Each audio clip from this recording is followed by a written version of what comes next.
Staying competitive in business today, well, it feels like navigating a constantly shifting landscape, doesn't it? It really does. You're just bombarded with articles, reports, data points. Hmm. It can be tough, really tough, to know where to focus your energy. Yeah, and what information will actually give you that edge? Exactly. In this kind of fast-paced environment, making smart, timely decisions, based on solid information, it's more critical than ever. Uh-huh. And that's really where a targeted, insightful exploration of the resources available becomes, well, essential. And that's precisely what we're aiming to do right now. We've gathered a whole collection of sources focused on business research and data analytics, specifically with your needs in mind. Right. Think of this as maybe your shortcut to understanding what truly matters. Yeah, extracting the key knowledge without getting completely lost in the overwhelm of details. Totally. Our goal in this deep dive really is to clarify why having a strong grasp of business research isn't, a luxury anymore. It's a necessity. Mm. We'll explore the different ways you can gather that crucial information, both by doing your own digging, your own investigation. Right, the primary stuff. Exactly, primary, and also by leveraging the huge amount of existing knowledge out there, secondary research. Okay. And we also really want to illuminate how data analytics can become this powerful engine really driving your business forward. So by the end of this, the idea is you'll have a solid grasp of the essentials. That's the plan. A solid grasp and a clear idea of where to find valuable resources you can actually put to use, like right away. Okay, fantastic. So let's get right to it then. Why is this focus on business research and data analytics so vital, especially right now? Well, just consider the speed, the sheer speed at which the global economy is evolving. Businesses need to be agile, responsive, Uh-huh. and sound research coupled with data analytics provides the foundation for that agility. Okay. What's really key here is their ability to move you beyond just gut feelings or assumptions. Right, get past the guesswork. Precisely. And offer concrete evidence to back up your decisions. They give you the data you need to answer those fundamental questions, maybe validate new ideas before you invest too heavily. That saves money. Absolutely. Identify emerging trends you can jump on, and even make informed predictions about what might be coming down the line. So it's really about having that clear picture before you make a big move. Exactly. Whether you're thinking about a new marketing campaign just before a major launch, or maybe evaluating the potential of a new product line, Mm-hmm. research and data analytics let you analyze the most up-to-date information you can get your hands on. And that proactive approach helps minimize risk, I guess. Definitely. It minimizes risks and significantly boosts your chances of success. And it's not just about avoiding mistakes, right? It's also about finding new paths for growth. Precisely. This whole process dramatically enhances a company's understanding, especially of its customers. By carefully analyzing data, businesses can build on what they already know, gaining much deeper insight into who their customers are, what they need, how they behave. Right, the why behind the what's. Exactly. That detailed understanding becomes the basis for answering those critical who, what, when, where, why, and how questions that really drive your operations. That makes perfect sense. It's almost like having a dedicated intelligence unit working just for you. In a way, yes. And the benefits aren't just limited to understanding customers either. Research and data analytics can also uncover entirely new strategies, new pathways for reaching your target market. Ah, okay. And they provide the evidence you need to set and actually achieve actionable goals across all the different departments in your company. Now, our sources talk about different kinds of research you can do. Yeah. Let's start with primary research. What does that actually, entail? Okay, primary research. At its core, it's about getting information directly from the original source. First-hand discovery, exactly. What's significant here is that directness. The information you're gathering is specifically tailored to your questions. Can you give us some concrete examples? Mm-hmm. What does primary research look like in practice? Sure. This could involve doing one-on-one interviews, say, with key customers or maybe industry experts to get their specific take on things. Okay. Or distributing surveys to a wider audience to gather feedback you can quantify. All right, numbers. Organizing focus groups to understand the collective views, the feelings of a target demographic. Group dynamics.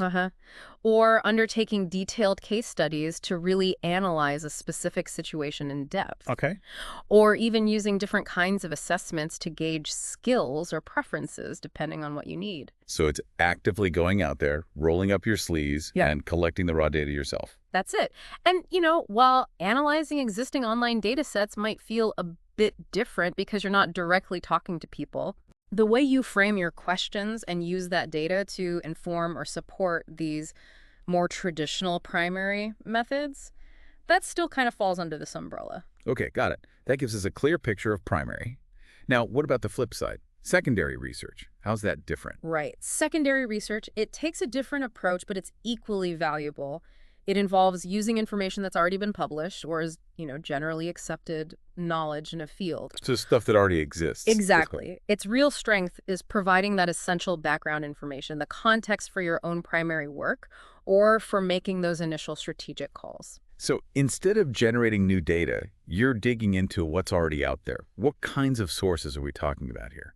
Think about resources you can often access pretty easily, like books, academic journals, industry-specific publications, Okay. online newspapers, reputable magazines, comprehensive reports put out by government agencies or established research institutions. Right. These sources often contain the collective experiences, the informed opinions, the research findings of others who've already explored similar territory. It sounds like a really smart way to kind of get your bearings before you maybe commit to more resource-heavy primary research. Precisely.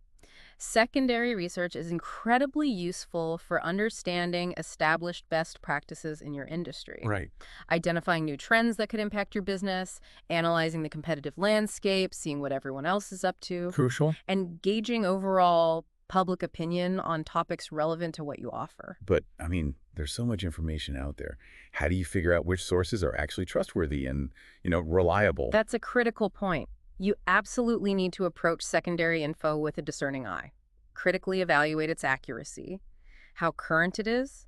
Timeliness is key. Yeah. And the overall reliability of the source itself. Who produced it? When was it published? Are the claims actually backed by evidence? So you need to vet your sources carefully. Absolutely. And what's interesting is that good secondary research can either strongly support your initial ideas, your hypothesis, or it can reveal evidence that completely contradicts them, potentially saving you a lot of time and resources down the road. So it can actually steer you away from potential dead ends. Definitely. And for new businesses especially, secondary research is often the most logical and, frankly, cost-effective starting point. Makes sense. There's a huge amount of free information readily available online.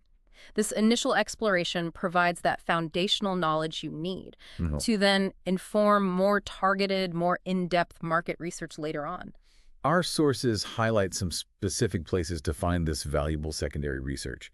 Can we maybe dive into some of those key resources? Certainly. The internet is just, well, a treasure trove if you know where to look. For general online business intelligence, you can uncover a wealth of corporate details. Okay. Potential sales leads, key contact info for businesses, company websites themselves, of course, a wide range of financial data, insights into public opinion, official press releases, info from professional and trade associations, things shared at conferences and seminars. Lots of places. Yeah. Detailed industry-specific data, info on relevant government and legal requirements, expert opinions, analysis, even resources with an international focus. Wow. And, just keeping an eye on trending topics, popular searches, relevant hashtags, industry keywords that can give you valuable real-time insights too. That's quite a spectrum. Where might someone even start to navigate all that effectively?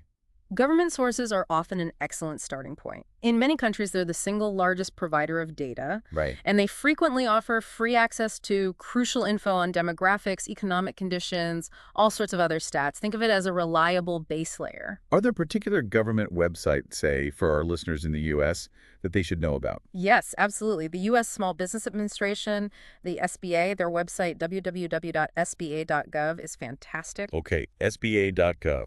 Yeah, tons of stats and practical tools specifically for small businesses and startups. Their Size Up tool, which you can get to through their site, is really valuable. Size Up, what does that do?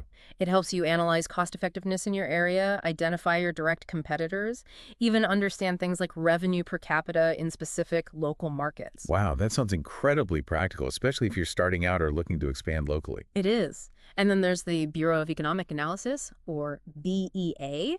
at www.ba.gov.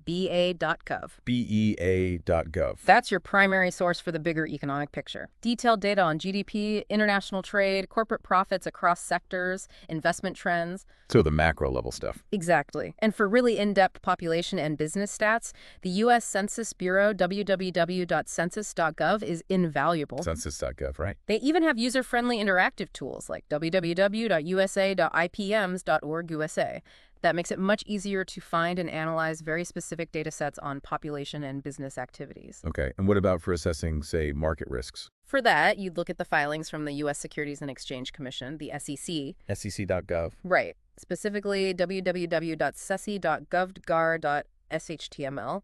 That's where you find reports from publicly traded companies like the crucial Form 10K. Okay. That information is essential for analyzing market risk factors and really understanding a company's financial health and potential vulnerabilities. So beyond these free government resources, what other types of secondary sources are typically out there? Well, then you get into subscription-based services. They often provide another layer of very specialized and in-depth information. Paid services. Right, like Standard & Poor's industry surveys, www.standardandpoors.com. They offer comprehensive industry profiles, detailed company data within those industries. Yeah. Hoover's www.hoovers.com gives you global corporate and financial info, and they also offer data analytics services. Hoover's got it. Corporate information, www.corporateinformation.com, is more keyword-driven. You can find research reports, company profiles, both domestic and international. And ABI Inform Global via www.proquest.com. That's a huge digital library. Tons of business journals, abstracts, often the full articles, too. So these subscription services offer maybe more specialized, more granular data? Precisely. And our sources also point to a bunch of other really useful websites. Business.com acts like a business-focused search engine. Okay. Find Articles gives you access to news, business articles, legal docs, reference stuff. The Wall Street Executive Library aims to be a comprehensive business content hub. Right. CEO Express has tons of well-organized links to business resources. BizStats provides financial info, competitor stats, even business valuation tools. Zoom Prospector helps businesses find optimal locations using demographic data.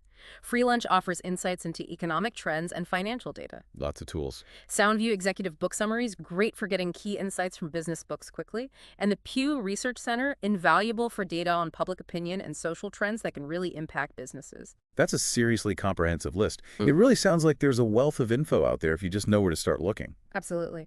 And we shouldn't forget regular business news sites and online magazines either. Harvard Business Review, Fast Company, Entrepreneur, Forbes, Inc., Business Insider, the business journals. Right. It's being current. Exactly. They're fantastic for keeping up with the latest trends, getting insights from leaders, understanding market dynamics. And podcasts were mentioned too, right? Yeah. As valuable sources. Yes. Business podcasts can be an excellent way to absorb expert insights, understand emerging trends, gather market info, often through really engaging interviews and discussions. Like this one. Hopefully. Examples mentioned include HBR IdeaCast, 6 Pixels of Separation, Marketing Smarts, Entrepreneurs on Fire, The $100 MBA, Business News Daily. Lots of good ones. What about white papers? Are those generally reliable sources for, like, unbiased info? That's an important distinction. Unless a white paper is clearly from a government agency, an academic institution, or some other demonstrably unbiased source, they're usually created by commercial businesses for specific reasons that often go beyond just educating. Like selling something. Often, yeah. Yeah. They might contain primary and secondary research, but the main goal is frequently to announce a new product, advocate for a solution, or promote the company's viewpoint. So approach commercial white papers with a bit of critical evaluation. Good tip. Yeah. Okay, that's a really thorough look at secondary research. Now, let's pivot back to primary research.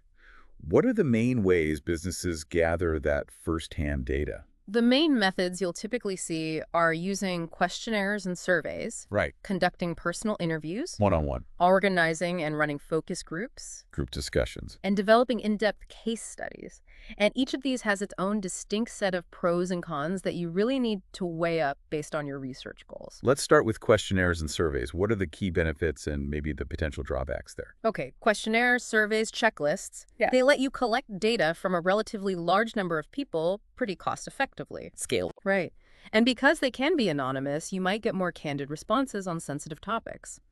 Plus, the structured format often makes the data easier to analyze, especially quantitatively. Wow. Loads of online platforms and templates make it simpler too. However, the feedback might lack depth. Right. Not much why. Exactly. And there's always the potential for respondent bias, people answering how they think they should or how they think you want them to. Ah, okay. Crafting effective, unbiased questions, that takes careful thought, often some expertise, to make sure you're getting genuinely meaningful data. What about doing individual interviews then? Interviews offer a big advantage: depth. You can really delve into individual experiences, perspectives, motivations. Get richer insights? Much richer. You can build rapport, ask follow-up questions, adapt the conversation, leading to more nuanced understanding. But, There's always a but. haha, Yeah. yeah, interviews can be very time-consuming to conduct and challenging to analyze systematically, especially if you do a lot of them. And they tend to be more expensive than, say, online surveys. Okay.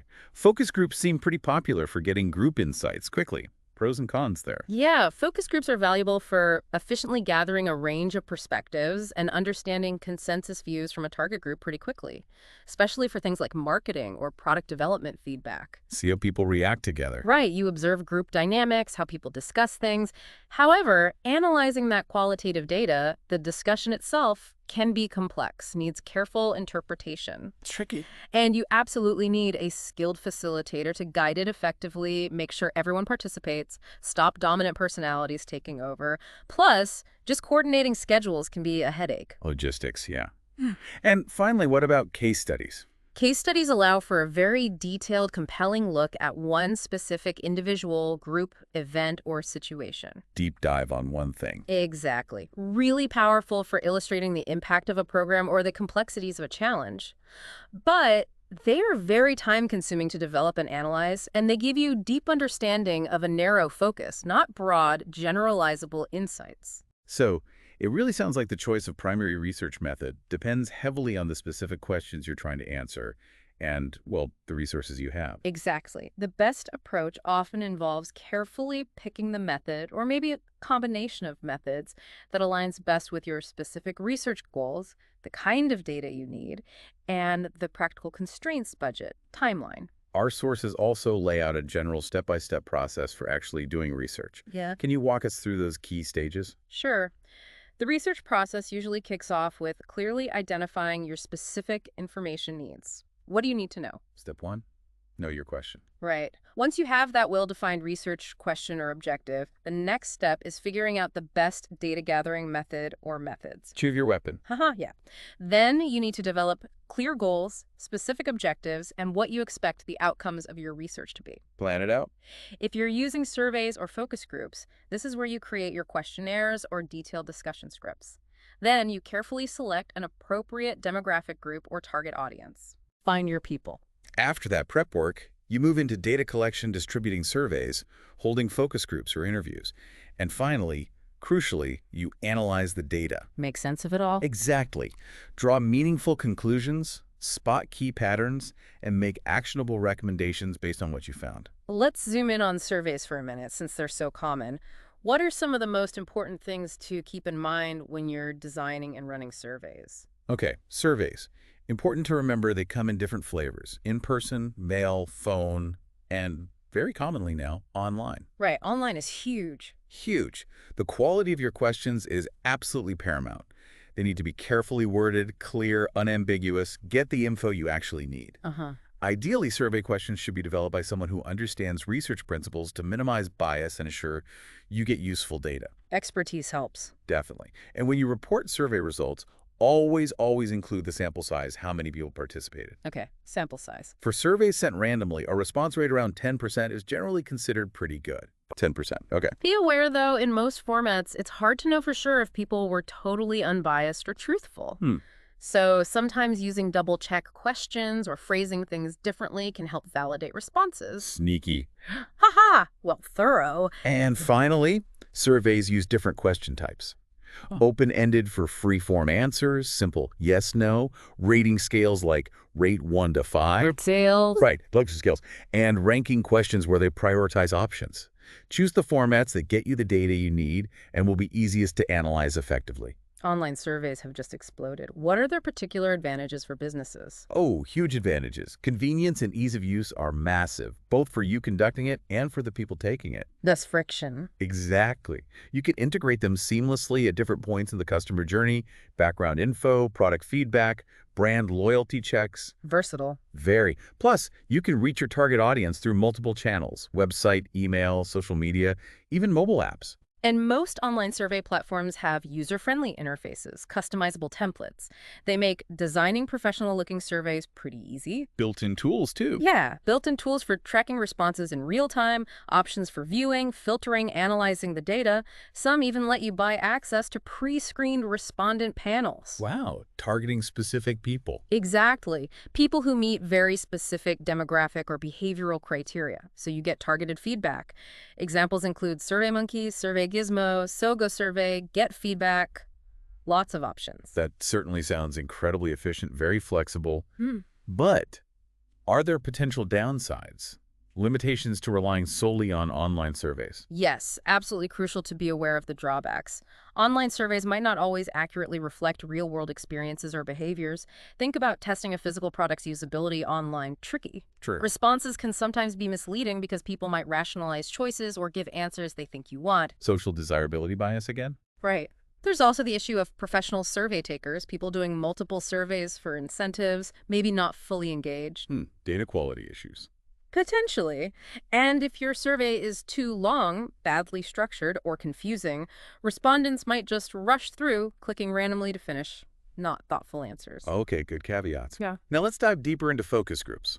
Our sources give a pretty comprehensive guide to doing them well. They do. Focus groups, whether informal or highly structured, are a really valuable strategy for getting deeper into user needs, feelings, perceptions, both before you launch something and after it's out there. So understanding the why again. Exactly. At their core, they're facilitated group interviews, discussions designed to elicit a diverse range of opinions, beliefs, attitudes on a specific topic. Qualitative data, mostly. Primarily qualitative, yeah. Rich, descriptive insights into perspectives and experiences. A skilled, neutral facilitator is absolutely essential. Key role. Critical. Guiding the session, keeping it focused, ensuring everyone contributes. Common activities include brainstorming, values voting to gauge priorities, group writing, even decision-making tasks. Sounds interactive. It should be. The sources also distinguish between cross-sectional and longitudinal studies. Did you want to touch on that? Yeah, briefly, what's the difference there? Okay, cross-sectional. Data collected from a group at one single point in time. A snapshot. Got it. Longitudinal data collected from the same group over an extended period. Tracking changes. Right. Within longitudinal, a time series involves many data points over time, like 20-plus repetitions to spot trends. Repeated measures usually involves just 2 or 3 points to assess shorter-term changes. Okay, clear distinction. Our sources also define some important research terms like fallacy and unit of analysis. Can you quickly explain those? Sure. Understanding these helps ensure sound research. A fallacy in research is basically a flaw in reasoning, an error in logic. What? Like drawing conclusions about individuals based only on group data, or vice versa. Or assuming a small, non-representative sample reflects a whole population. Okay, avoiding bad assumptions. Right. The unit of analysis is simply the main thing you are actually studying. The what or who. Exactly. Could be individuals, groups, organizations, documents, websites, geographical areas, social interactions, even single social media posts. Choosing this is fundamental to your design and analysis. And the difference between quantitative and qualitative data. Great. Quick refresher. Absolutely. Quantitative data. Judgments based on numbers, stats, deals with quantities, measurable stuff, allows generalization. Numbers. Qualitative data, primarily descriptive. Words, narratives, images, audio, video, captures rich detail, experiences, meanings. Descriptions. Right, though you can analyze qualitative data quantitatively sometimes, like counting themes. Okay. The detailed guide in our sources on running a focus group is pretty comprehensive. What are some key practical takeaways for someone planning one? It really stresses clearly defining your information goal first. What exactly do you need to learn? That shapes everything. Start with the end in mind. Exactly. Setup and pre-event organization are also critical, creating a comfortable, productive environment. Greeter, check-in, room layout, often a small square or circle table works well. Logistics matter. Hugely. Having all materials ready, name tags, maybe computer projector, easel markers, pens, pads, maybe tablets if needed. Be prepared. The facilitator's intro is key. Setting the tone, thanking people, stating the purpose clearly, the time limit, Setting expectations. and establishing clear ground rules. Okay. All opinions welcome, no right, wrong answers, respect, speak one at a time, explain recording and confidentiality. Ground rules are important. Essential. During the session, the guide gives examples of activities and questions, getting reactions to materials, exploring website usability, discussing incentives. Specific tasks. Right.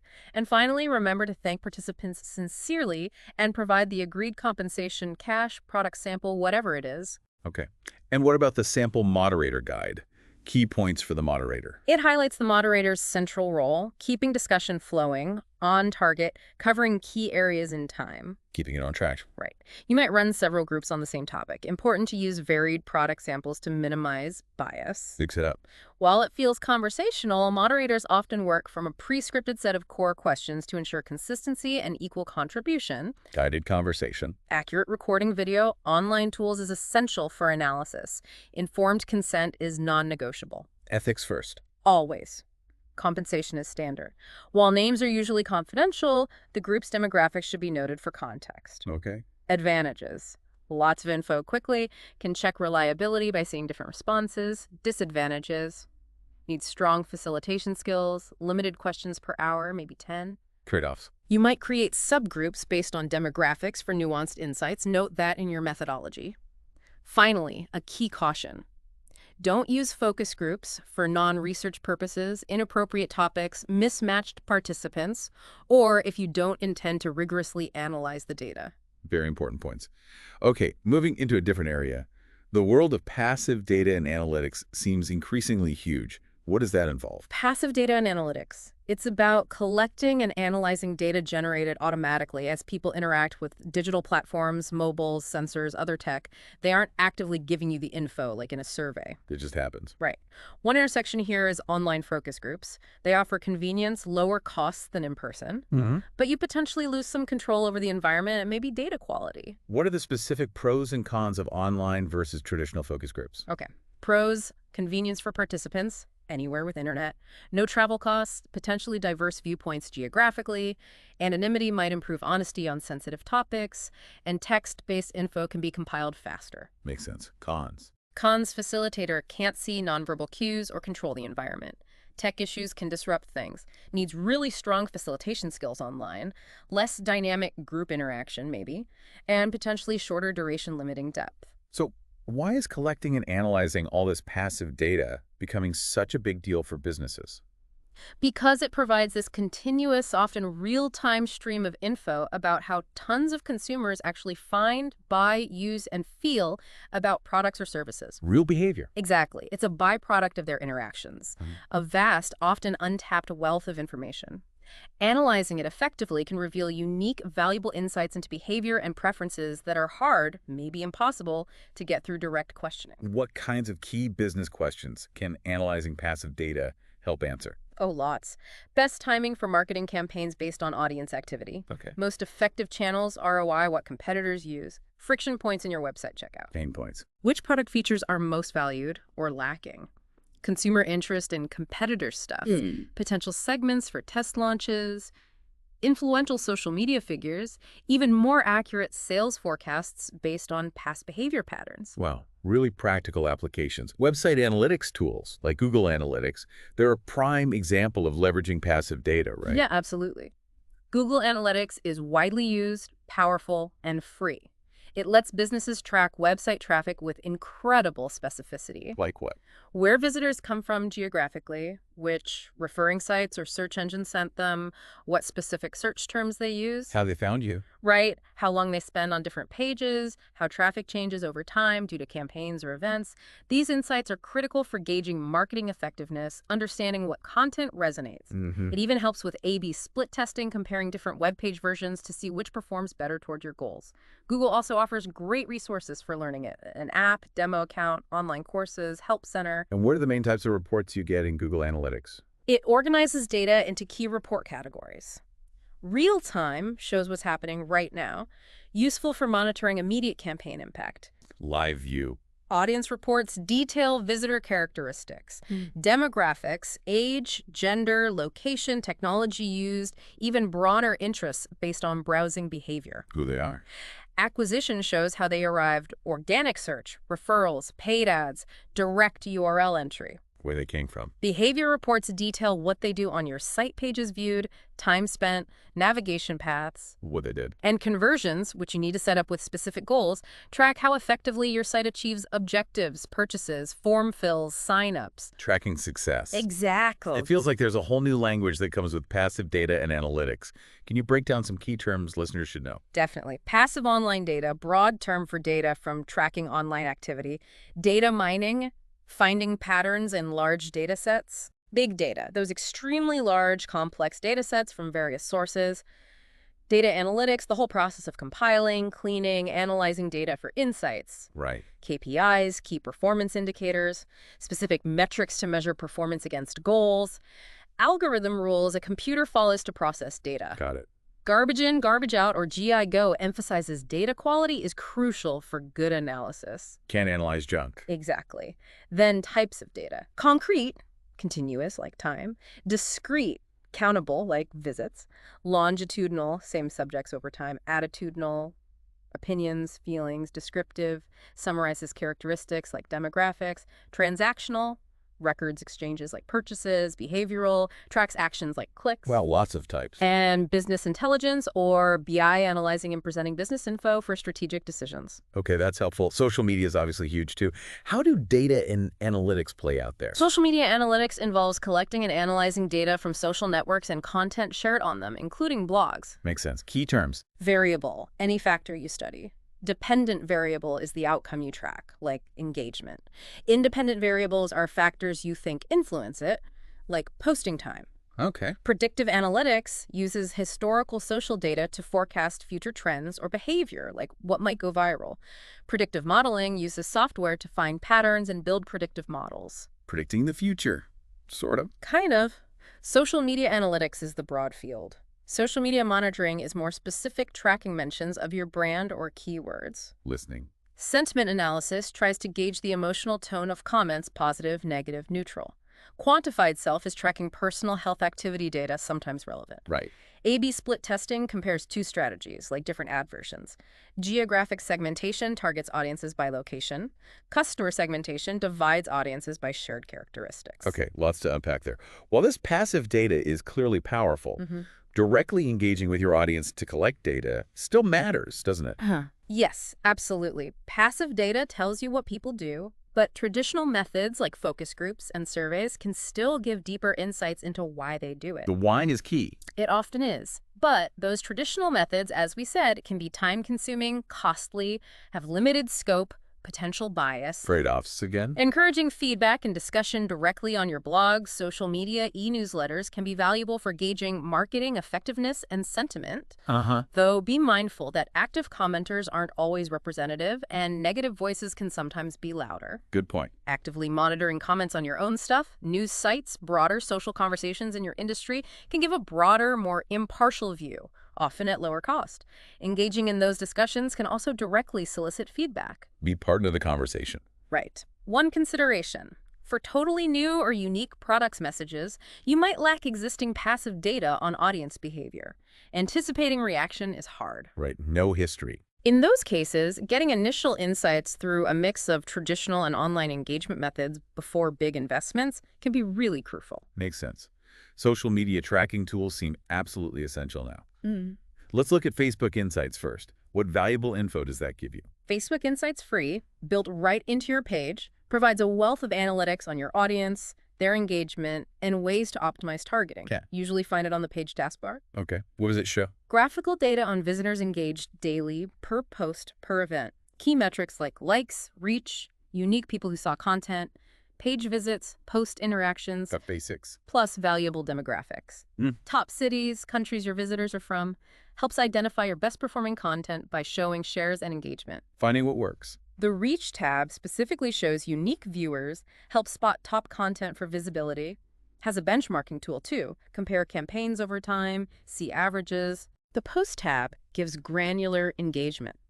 Likes, comments, shares per post, Critically, it shows when your followers are most active online days and times. Helps optimize posting schedule. Post when people are there. Exactly. You can calculate your engagement rate percentage, who interacted out of those who saw it. Key metric for refining content strategy. Engagement rate, got it. And you can export the data. Download it, rearrange it for deeper analysis, like comparing video views to shares. Okay, powerful free tool. What about Instagram Insights? How can businesses use that? Instagram Insights need a business account linked to a Facebook page, gives analytics on followers and post story performance. Access via profile, bar graph icon, or tap View Insights on a post. Similar idea. Data is usually for the past week, often shows weekly graphs for trends like likes per post type over weeks. Visual trends. If you have over 100 followers, you get follower demographics, age, Yeah. gender, top locations, city, new followers last week. Knowing your audience. For posts, impressions, total views can be multiple per follower. And reach, unique followers who viewed, shows how they saw it. Feed, search, hashtags, profile, How they found the post. tracks profile views, clicks on your bio link. Crucially, shows most active times for followers, days, hours.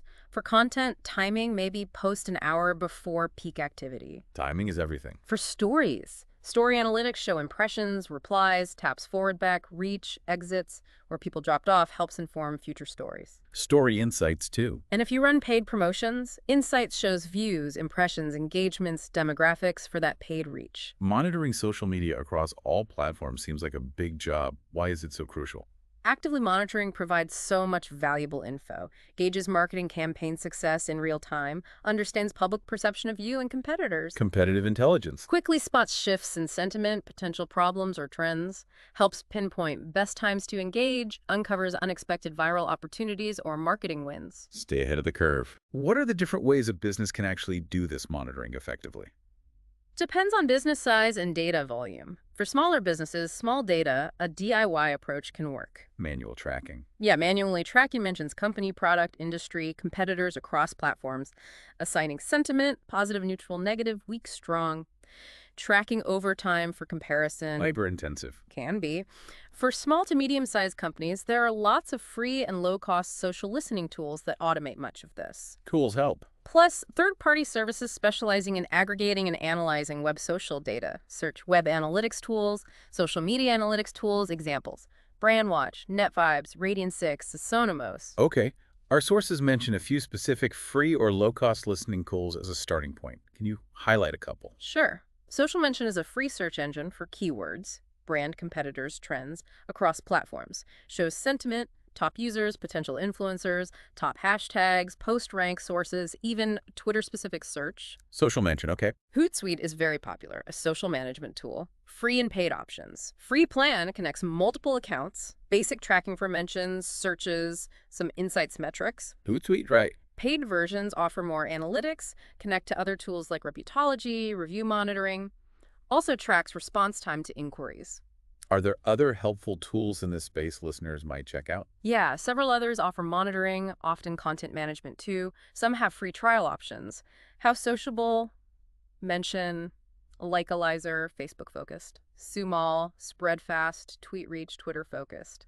Sprout Social. Lots to explore. For larger businesses dealing with big data, you might need specialized providers, advanced tools, or dedicated employees, data analysts, scientists. Kanaimi was mentioned as a free open-source analytics platform for more sophisticated stuff. Okay. Looking ahead then, what do you see as the major trends shaping the future of business research and data analytics? The future will definitely be shaped by increasingly sophisticated sensors and data collection via the Internet of Things. More data everywhere. Tons more. This explosion requires even more advanced tools for storage, processing, analysis. We'll likely see more strategies and campaigns driven by real-time insights from online, mobile, sensor data. Mobile behavior will become even more dominant. Mobile first. Observational data, gathered passively, could significantly improve predictive analytics, maybe more dynamic pricing based on real-time demand. Interesting. Traditional surveys might decline if authenticity concerns persist, with observational data potentially filling gaps. Shift in methods. Marketers will need to become more analytical. Could mean more demand for data scientists or more training for current marketers. Crucial, though, avoid getting lost in the data, maintain that consumer connection. The human element. Exactly. We might see more contract researchers helping smaller teams handle data overload. And AI has potential to eventually merge data science and market research skills. AI's role will grow. Seems likely. This has been absolutely fascinating and, frankly, incredibly informative. Yeah. A real deep dive into the critical world of business research and data analytics. Glad it was helpful. Just to quickly summarize, we've looked at why it's so vital today, the differences between primary and secondary research, pros and cons of each, Yeah. and the immense power of data analytics, especially for websites and social media. We even touched on specific tools you can use and key future trends. That's right. And developing a strong understanding of these concepts, knowing how to use the available resources effectively. That can give any business, really, regardless of size, a significant competitive edge. A deeper, data-driven understanding of their market. Precisely. So as you're reflecting on all this, think about which specific type of research or analytics method might offer the most immediate, most significant benefit for your business based on your needs and resources right now. Good takeaway thought. Maybe just take some time this week to explore one of the free tools we mentioned for your website or your social media. That could be the very first step towards unlocking some truly valuable, actionable insights. Insights that can help you make smarter decisions and really drive your business forward.